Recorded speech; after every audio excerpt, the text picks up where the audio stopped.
नमस्कार, आप देख रहे हैं जेएमडी न्यूज। मैं हूं आपके साथ अंकुर पांडे। 2022 विधानसभा चुनाव को लेकर के सभी सियासी दलों ने अपनी अपनी रणनीति बनानी शुरू कर दी है, जिसको लेकर के पार्टियां एक दूसरे पर सवाल भी दाग रही हैं। क्या यूपी, क्या पंजाब और क्या उत्तराखंड, सभी जगहों पर सियासी हलचलें तेज हो गई हैं। और इसी पर है हमारा ये खास कार्यक्रम सियासी हलचल, जिसमें हम बात करेंगे कि कौन सा सियासतदार कहां रहा।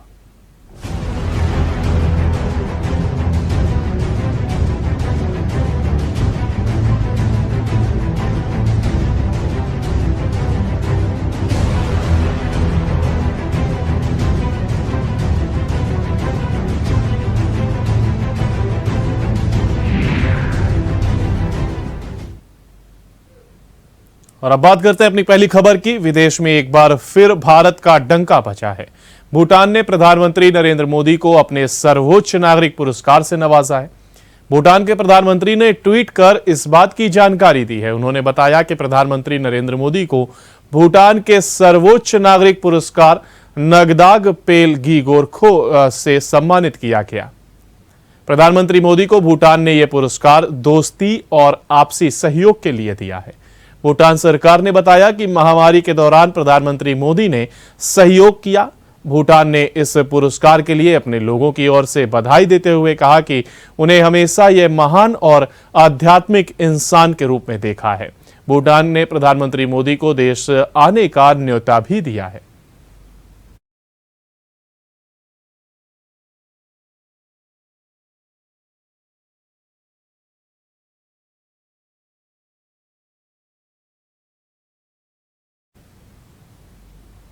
बढ़ते हैं अगली खबर की ओर। उत्तर प्रदेश के वाराणसी में आयोजित अखिल भारतीय मेयर सम्मेलन में प्रधानमंत्री नरेंद्र मोदी ने वीडियो कॉन्फ्रेंसिंग के जरिए हिस्सा लिया।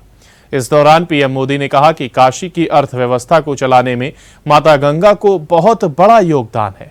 हम सभी को अपने शहरों की नदी के प्रति एक संवेदनशील अप्रोच अपनानी होगी। बता दें कि इस सम्मेलन में उत्तर प्रदेश के मुख्यमंत्री योगी आदित्यनाथ और केंद्रीय मंत्री हरदीप सिंह पुरी भी मौजूद रहे। मिले इसके लिए आपका प्रयास रहते होंगे।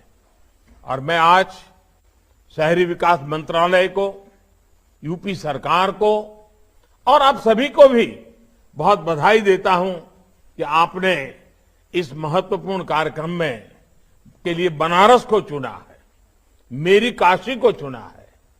देश के विकास के लिए आपके संकल्पों से बाबा विश्वनाथ का आशीर्वाद जुड़ेगा तो आप सब कुछ न कुछ नया प्राप्त करके, नई प्रेरणा लेकर के, नया उमंग लेकर के अवश्य अपने अपने कार्यक्षेत्र में लौटेंगे। काशी में हो रहे इस कार्यक्रम को मैं कई संभावनाओं के साथ जोड़कर देख रहा हूं। एक और बनारस जैसा दुनिया का सबसे प्राचीन शहरों में से एक स्थान, और दूसरी ओर आधुनिक भारत के आधुनिक शहरों की रूपरेखा। अभी हाल में जब मैं काशी में था तब मैंने कहा भी था कि काशी का विकास पूरे देश के लिए विकास का एक रोडमैप बन सकता है। हमारे देश में ज्यादातर शहर पारंपरिक शहरी ही है, पारंपरिक तरीके से ही विकसित हुए हैं। आधुनिकीकरण के इस दौर में हमारे इन शहरों की प्राचीनता में भी उतनी अहमियत है। केंद्रीय गृह एवं सहकारिता मंत्री अमित शाह और उत्तर प्रदेश के मुख्यमंत्री योगी आदित्यनाथ भारतीय जनता पार्टी और निषाद पार्टी की संयुक्त रैली में पहुंच गए हैं। अमित शाह और सीएम योगी के मंच पर पहुंचते ही जमकर नारेबाजी होने लगी। शाह और योगी ने लखनऊ के रामाबाई अंबेडकर मैदान में आयोजित सरकार बनाओ अधिकार पाओ रैली में उमड़ी भीड़ का अभिनंदन किया। मित्रों, आज इस मैदान में मैं जो रैली देख रहा हूं, जो सभा देख रहा हूं, दुनिया भर का मीडिया यहां पर है, वो सभी भी देख ले। ये प्रदेश भर से जो निषाद उमड़ कर आए हैं वो बताता है कि 2022 में 300 पार से भारतीय जनता पार्टी और एनडीए की सरकार बनने जा रही है। 2019 के चुनाव में भाई संजय निषाद भारतीय जनता पार्टी के साथ जुड़े और निषाद समाज गांव-गांव से निकलकर हर हलके में, हर बूथ पर जाकर कमल का संदेश लेकर गया और देखते देखते देखते 2/3 बहुमत से मोदी जी की पूर्ण बहुमत की सरकार बनाने का काम किया। ये निषाद समाज और भारतीय जनता पार्टी के गठबंधन से हुआ था। केंद्रीय गृह मंत्री अमित शाह ने कहा कि हो सकता है प्रधानमंत्री नरेंद्र मोदी के नेतृत्व वाली सरकार के कुछ फैसले गलत हों, लेकिन हमारा इरादा कभी गलत नहीं था। उन्होंने ये बात federation of Indian chambers of commerce and industries FICCI के 94वें वार्षिक जनरल बैठक के दौरान कही। उन्होंने कहा कि पिछले 7 सालों में सरकार के ऊपर कोई भ्रष्टाचार के आरोप भी नहीं लगा सका है, क्योंकि हमारी नीयत कभी गलत नहीं रही। उन्होंने आगे कहा कि सरकार की आलोचना करने वालों ने भी देखा कि इन 7 सालों में देश में किस तरह के बदलाव हुए। अमित शाह ने आगे कहा कि कोरोना महामारी के समय सरकार ने कई योजनाएं लागू की हैं, जिनका परिणाम आने वाले समय में दिखाई देगा और देश तेजी से आगे बढ़ेगा। डॉक्टर संगीता रेड्डी जी और इस सभागार और वर्चुअल माध्यम से जुड़े हुए सारे भाई और बहनों, पत्रकार मित्रों, आज सबसे पहले मैं फिक्की का बहुत बहुत धन्यवाद करना चाहता हूं कि आप सबसे बात करने के लिए मुझे यहां उपस्थित रहने के लिए निमंत्रित किया है। आज ये एनुअल जनरल मीटिंग जो हो रही है बहुत महत्वपूर्ण जंचर पर हो रही है, 2 दृष्टि से। एक तो पूरा विश्व कोरोना से धीरे धीरे बाहर आकर आर्थिक गतिविधियां बढ़ रही है, आर्थिक नीतियां भी बदल रही है और आर्थिक जगत की रिक्वायरमेंट भी अपने आप में अलग प्रकार से नए नए शेप ले रही है। और दूसरा, ये आजादी का अमृत महोत्सव जो पूरा देश मना रहा है, इसका वर्ष है। इस पर मैं बाद में बात करूंगा, मगर मैं जिस मंच पर खड़ा हूं वो बहुत महत्वपूर्ण मंच है और मेरे जैसे व्यक्ति के लिए इसलिए महत्वपूर्ण है कि फिक्की की स्थापना की प्रेरणा स्वयं महात्मा गांधी ने दी थी और उनके इनिशिएटिव पर, उनके विचार पर फिक्की की स्थापना हुई थी। एक ऐसा संगठन है जिसने स्वतंत्रता संग्राम भी देखा है। आजादी के बाद भारत जब विकास के रास्ते पर ताल कदम मिला रहा था विश्व के साथ, वो समय भी देखा है। और आज सबसे तेजी से बढ़ रही अर्थव्यवस्था का हिस्सा भी, और इसमें बहुत बड़ा योगदान करने का सौभाग्य भी फिक्की को मिला है। तो आप सब लोग जो फिक्की से जुड़े हुए हो, मैं इसलिए याद कराना चाहता हूं कि 1927 से लेकर आज तक फिक्की का जो कंट्रीब्यूशन है देश के विकास में, अब मौका आया है कि उसको कई गुना बढ़ाकर सार्थक तरीके से देश के विकास को आगे बढ़ाने के लिए आप लोग आगे आए और नए नए क्षेत्र को आप भी छुए। मित्रों, आज आजादी के 75वें साल के मौके पर मैं यहां हूं। देश के प्रधानमंत्री श्री नरेंद्र मोदी जी ने इसको आजादी के अमृत वर्ष के रूप में मनाने का फैसला लिया।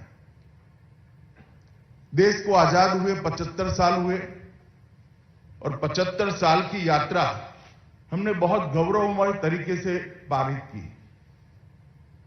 अनेक विध दिक्कतों के बावजूद हमारे देश में लोकतंत्र की जड़ें गहरी हुई, लोकतंत्र गांव तक पहुंचा है और हर व्यक्ति को लोकतंत्र के साथ जीने का एक प्रकार से अपने आपको तैयार भी कर लिया है।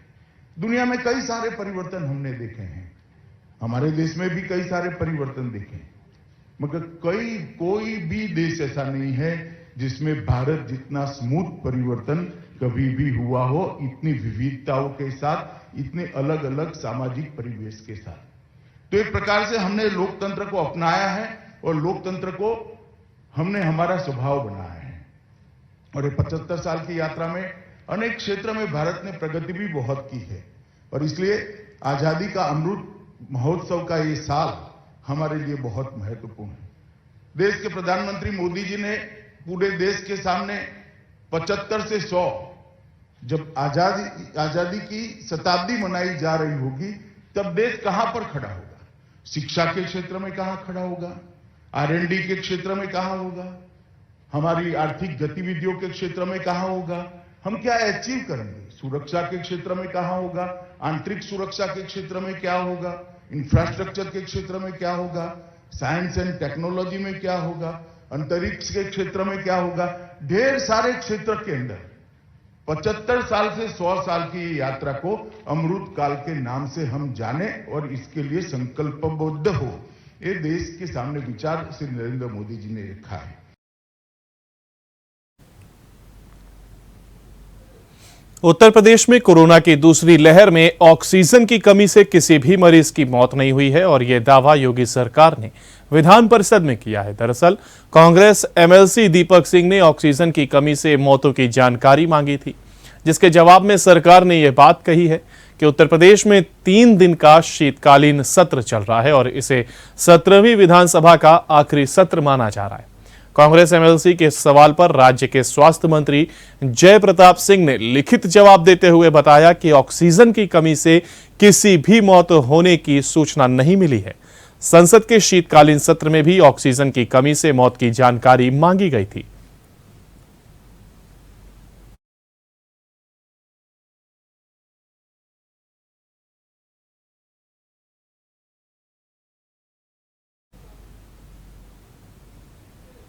समाजवादी पार्टी के राष्ट्रीय अध्यक्ष और पूर्व मुख्यमंत्री अखिलेश यादव की विजय रथ यात्रा जारी है और इसी क्रम में अखिलेश रायबरेली में आज और कल विभिन्न विधानसभा क्षेत्रों में जनसभाओं को संबोधित करेंगे। बता दें कि रायबरेली सोनिया गांधी का संसदीय क्षेत्र है। सपा प्रमुख अखिलेश यादव 2 दिवसीय दौरे पर यहां पहुंचे और यहां पर अपनी पार्टी की जनाधार को मजबूत करने की कोशिश कर रहे हैं। पार्टी के राष्ट्रीय अध्यक्ष की इस यात्रा को लेकर क्षेत्रीय सपा नेताओं और कार्यकर्ताओं में काफी खुशी है। उत्तर प्रदेश के आगामी विधानसभा चुनाव को लेकर प्रदेश के जनपदों में पूर्व मुख्यमंत्री अखिलेश यादव की विजय रथ यात्रा जारी है।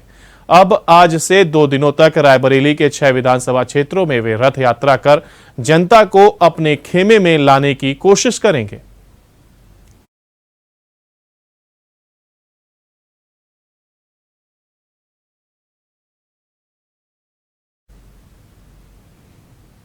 यूपी के औरैया जनपद में सदर कोतवाली क्षेत्र के पुरानी नुमाइश मैदान में बसपा का मंडल स्तरीय सम्मेलन और विशाल जनसभा में पहुंचे बसपा के राष्ट्रीय महासचिव राज्यसभा सांसद सतीश मिश्रा का मंच पर उपस्थित मंडल स्तर के नेताओं ने माल्यार्पण कर स्वागत सम्मान किया। मंच पर मौजूद जिलाध्यक्षों समेत घोषित हो चुके प्रभारी प्रत्याशियों ने भी माल्यार्पण कर स्वागत सम्मान किया। तो वहीं नुमाइश मैदान में मंडल सम्मेलन में विशाल जनसभा को संबोधित करते हुए बसपा राष्ट्रीय महासचिव सतीश मिश्रा ने बसपा पार्टी की नीति समेत बसपा सुप्रीमो पूर्व यूपी सीएम मायावती के कार्यकाल की प्रशंसा की। इसके साथ ही यह भी कहा कि भाजपा और सपा सरकार ने सिर्फ जनता को छला है।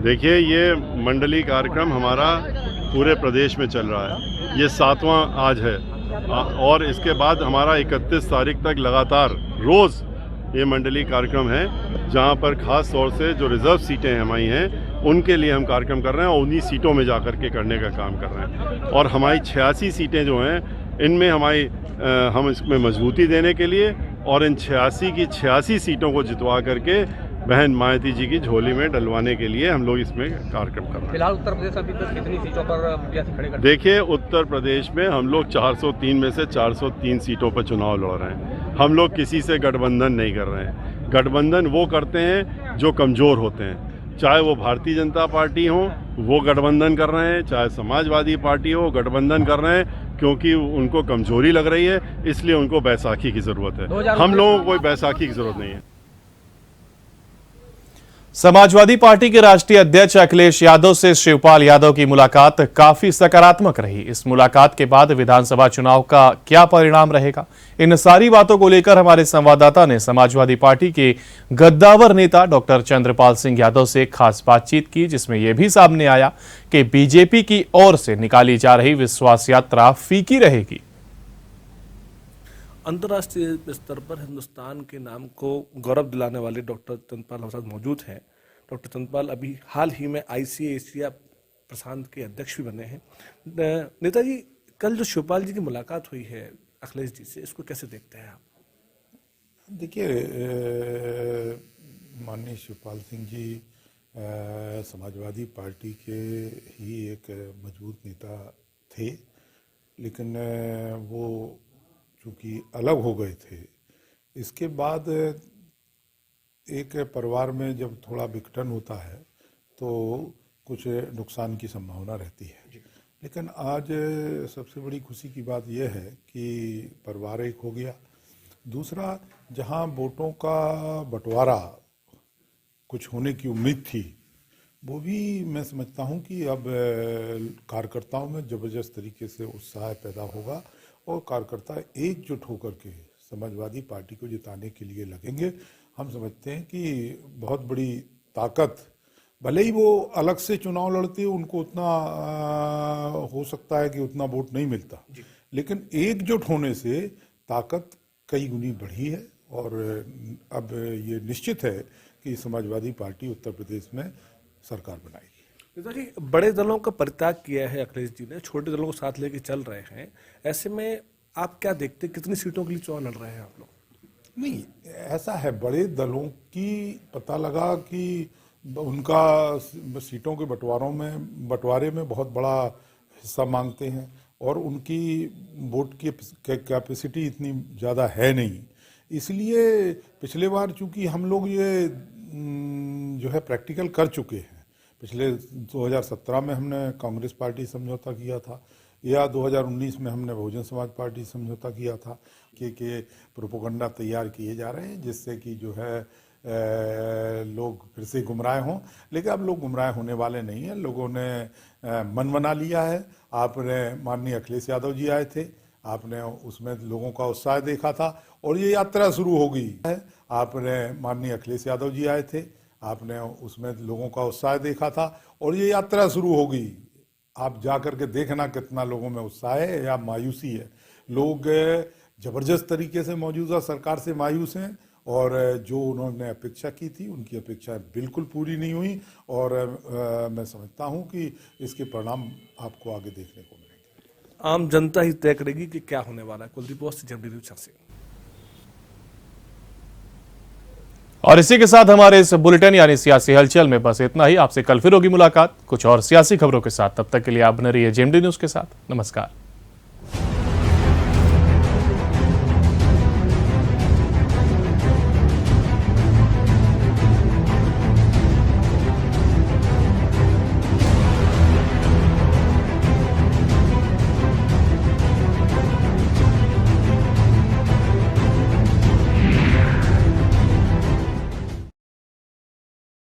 अगर आपको हमारा वीडियो पसंद आया हो तो हमें लाइक करें, सब्सक्राइब करें और ज्यादा से ज्यादा शेयर करें और हाँ, बेल आइकॉन दबाना ना भूलें ताकि हर खबर का अपडेट आप तक पहुंचे तुरंत।